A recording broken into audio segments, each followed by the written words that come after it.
สบายดีพี่น้องสวัสดีค่ะพี่น้องจ้ามาพบพ่อกับซ่องสาวตุ๊กชาแนลอีกคือเก่าเด้อมาเมื่อนี้มาเปลี่ยนบรรยากาศเด้อพี่น้องอยู่ที่ให้ที่หน้าเนาะพี่น้องมื้อนี้จะพากันออกมาฟังเขตลักแดนเนาะพี่น้องเพราะว่าทางบ้านน่ะจะพากันเริ่มเฮ็ดใบตาดินเนาะพี่น้องเขาเจ้าก็เลยให้มาฟังเขตลักแดนของไผมันเนาะพี่น้องสตุ๊กเองก็เป็นปีแรกที่มาฟังเขตลักแดนเนาะพี่น้องสตุ๊กเองก็ยังบ่ฮู้เนาะพี่น้องว่าเขาเจ้าจะเฮ็ดแบบใดเนาะพี่น้องเนาะส่วนทางบ่ดอนเคยเฮ็ดอยู่บ่ว่าซั่นสบายดีแน่สบายดีพี่น้องบ่ดอนก็บ่เคยเฮ็ดคือกันเนาะ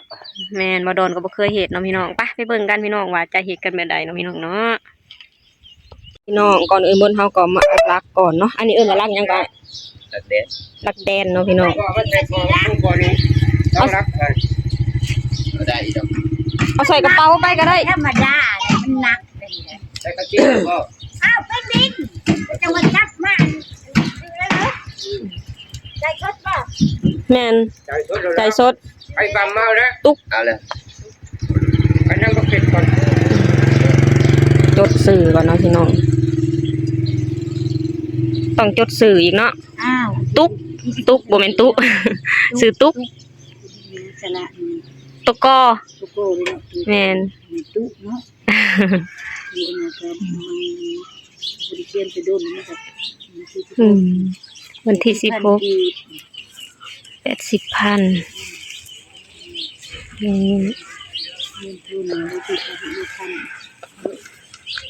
มาพี่น้องก็มาฟังกันเลยเนาะพี่น้องเอาซ้ำนี้บ่เอาอันนี้แล้วมันพุดลงมันเป็นหินดานมันมีรักอยู่แล้วนี่ล่ะพี่น้องอยู่ที่ประเทศลาวก็จะเป็นประมาณนี้เนาะพี่น้องไผที่ซื้อดินซื้อดอนก็คือแบบว่าจะเอาลักเขตแม่นบ่ลักเขตบ่นี่ลักเขตมาพังไว้แบบนี้เนาะพี่น้อง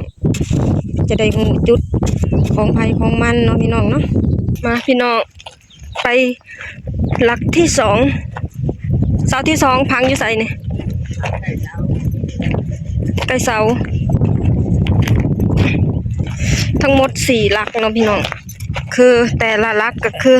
จะมาฝังอยู่เขตแดนของไผมันเนาะพี่น้องนี่พี่น้องอันนี้ก็คือดินสตุกซื้อไว้เนาะพี่น้องซื้อตั้งแต่ข้าวหาเงินอยู่ที่ประเทศไทยไปหาเงินปีที่3เนาะน้องอ้ายแม่นบ่แม่นไปหาเงินปีที่3สตุกกะส่งเงินมาซื้อดินส่งเงินมาซื้อดินอยู่ที่ประเทศลาวเนาะพี่น้องเป็นเงินจำนวน80,000 บาทเนาะพี่น้องเนาะ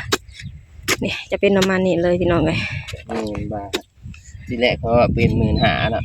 80,000อะไรอันเขาลดให้เหลือ80,000เป็นประมาณนี้เลยพี่น้องเอ้ยแถวนี้ก็คือยังเป็นดินเปล่าว่างเนาะพี่น้องก็คือเป็นป่านั่นแหละยังบ่มีการเฮ็ดไหนาเลยเนาะพี่น้องไหนาจะอยู่ข้างบนเนาะพี่น้องพังแล้วเสาที่2อันนี้บ่ค่อยมีหินด้านเหรอนี่พี่น้องเวลาที่เฮาพังเฮาจะให้มันโผล่ออกมานิดหน่อยเนาะเป็นประมาณนี้เลยเสาหลักแดนอยู่ที่ประเทศไทยเฮ็ดคือกันบ่พี่น้องนี่เขาเจ้าจะเขียนใส่ทลกหมายถึงหยังหลักเขตแดนเขตที่ดินเนาะพี่น้องเนี่ยจะมีประมาณนี้เลยเขาเจ้าจะเขียนใส่ประมาณนี้เลยอันนี้ฮะเสาเขตดินเสาเขตที่ดินเห็นบ่นี่ดิทลกอีหยังเสาเขตที่ดินเอาแม่นลักเอ้ยหลงจังหลักเขตที่ดินหลักเขตที่ดินเนาะพี่น้องนี่เด้ลักกันแล้วเด้ไม้กั้นอยู่ทั้งเทิงไม้กั้นมันเทิงมันบ่มีบ่เห็นไม้กั้นพี่น้องนี่ไม้กั้นมันอยู่เทิงเขาเจ้าจะเขียนใส่หลักเขตที่ดินเนาะพี่น้องเวลาที่เฮาอยากฮู้ว่าดินเฮาอยู่ไสก็คือมาเบิ่งอยู่นี่ได้เลยเนาะพี่น้องเนาะคือช่วงนี้เขาเจ้าเริ่มจะเฮ็ดใบตาดินนะพี่น้องก็เลยจะพากันมาผังหลักแดนไว้เนาะพี่น้องไปเสาที่3กันเสาที่3นี่คืออยู่เขตดินเบื้องนี้แล้วเขาแต่เสาที่4คือไปเขตดินของเงินเขาเสาแมวแม่นบ่อันนี้กกหมักเบนเด้อพี่น้องอันนี้คือดินที่เป็นไหนานะพี่น้องนะนี่แถวเขตนี่สต๊อกให้เขาเจ้าเห็ดเนาะพี่น้องปีนี้นี่จะเห็ดเองเลย นาของเจ้าตุกก็จะเป็นประมาณนี้เลยพี่น้องที่เป็นไหนาเนาะพี่น้องเนาะนี่ประมาณนี้เลยขึ้นมาเฮานี่พูนยาวไกลไปพูนเลยพี่น้องเจ้าตุกเฮ็ดปีแรกได้25สอบเนาะพี่น้องเนาะพี่น้องปีที่แล้วน่ะสิบ่ให้ได้ข้าวน้อยปานใดล่ะพี่น้องสิบ่ให้ข้าวได้ข้าวน้อยไปใส่ล่ะพี่น้องเจ้าตุกให้เขาเจ้าเฮ็ดเนี่ยประมาณ10ปลายไห้พี่น้องเอ้ยโอ้ปีนี้สิเฮ็ดให้มันได้จะเฮ็ดมันเบิดเลยพี่น้องพี่ใหญ่เสิร์ชพาเบิ่งดินของเขาเจ้าก็พังไว้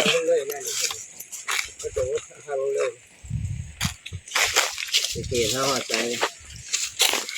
บทเสียตรงนี้ลักษณะมันอยู่ตรงข้างนั่นนะอยู่ตรงนี้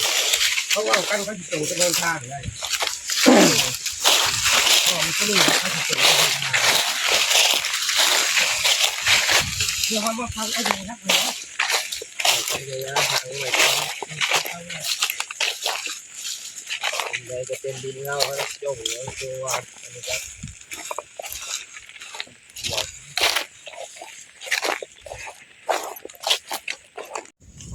เขาจะพังไว้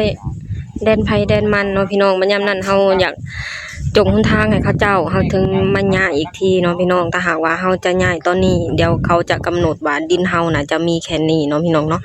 คือเฮาต้องเอาออกมาประมาณนี้เพราะดินของสตุกน่ะประมาณบ่ดอนขุดเนาะพี่น้องแล้วถ้าหากว่าจะจงหนทางให้เขาก็คือจะจงบ่อนที่บ่ใหญ่เสิร์ชอยู่เนาะพี่น้องเนาะก็คือบัดยามนั้นจังมาย้ายอีกทีหนึงเนาะพี่น้องพอให้เฮาหมายไว้ให้เขาฮู้ว่าเขตดินเฮาอยู่ไสเนาะพี่น้องเนาะ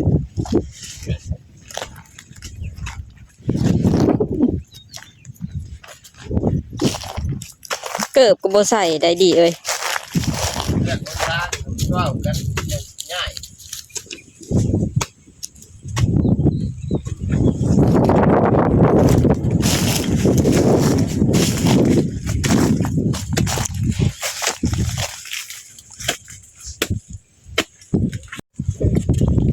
อันนี้เสาที่3เนาะพี่น้อง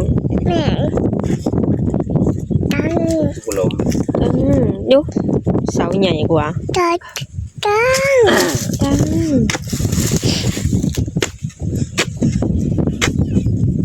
ผังเขตหลักที่ดินพี่น้องเดี๋ยวอนาคตข้างหน้าบ่โดนรวยบ่โดนไม่ทั่ว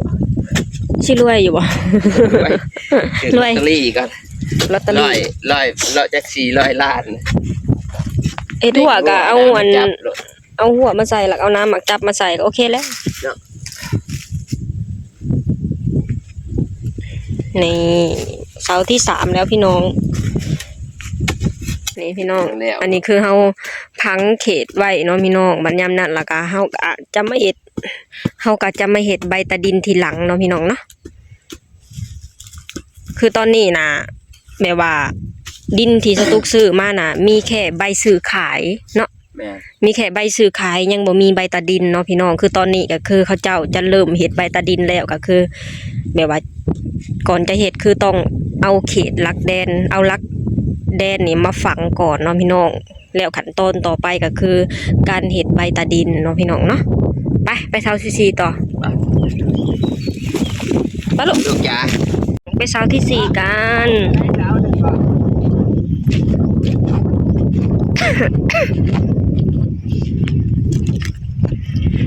แล้วดูแลก็จะเป็นประมาณนี้พี่น้องเอ้ยลมเย็นๆบรรยากาศก็ดีพี่น้องถึงจะแดดแต่ว่ามีลมเนาะพี่น้องนะเป็นอากาศที่แสนจะปลอดโปร่งพี่น้องหายใจเขาเต็มปอดเลยมาพี่น้องเสาที่4ขุดลงไปประมาณนี้เลยเนาะพี่น้อง เอาซื้อเสาดินมาแล้วเอาบ่ต้องเอากลับเมือกมีสำได้พังไปโลด พัง ไม้ไว้ ให้ฮู้เขตแดนของเฮาที่ชัดเจนเนาะ แม่นนี่ อันนี้เขมรอันนี้ไทย เกี่ยวกันยัง อ่ะ อันนี้หัวใจไทยเหรอ หัวใจไทยนั่นนี่ เหรอ แผ่นดินครับแผ่นดินพื้นนี้ คือได้มาจากประเทศไทยล้วนๆ ฝั่งนี้คือฝั่งเขมร เมื่อกี้เอาฝั่งนี้เป็นดินมรดกเขาว้าว ดิน ดินมรดกอันนี้ฝั่งไทยอันนี้เนาะกาเกตมาดิ เออ ชุดปุ๊พี่น้องปุ๊เมืองรอดปุ๊อันนี้ฝั่งไทย อันนี้ฟัง มรดกเขากับ มรดก ว่าเขาได้มาใช้เอากับบู ก็ได้มาจากพ่อจากแม่ตัวเนาะ แมนอันนี้คือไทยแลนด์ ไทยแลนด์ นี่เขตป้ายไทยแลนด์ มีหมู่บ้านนั้นไทยแลนด์แล้วยัง บ้านไทยแลนด์ก็มีแล้ว อันนี้คือ ที่ดิน ดินไทยแลนด์ ที่ดินไทยแลนด์ นี่พี่น้อง ที่ดิน ตอนนี้ ที่ดินของคนลาวที่ได้จากประเทศไทย แม่ ไปหาเงินอยู่ที่ประเทศไทยพี่น้องนี่แหละ อันนี้ก็คือความภาคภูมิใจของคนลาวทุกคนเด้อพี่น้องที่ไปทำงานอยู่ที่ประเทศไทย การไปทำงานอยู่ที่ประเทศไทยบ่มีไผบ่ภูมิใจพี่น้องสตุกเป็นคนหนึ่งที่ภูมิใจตรงที่ว่าเฮาได้ทุกสิ่งทุกอย่างมาย้อนประเทศไทยพี่น้องเพราะฉะนั้นทุกมื้อนี้ยังสำนึก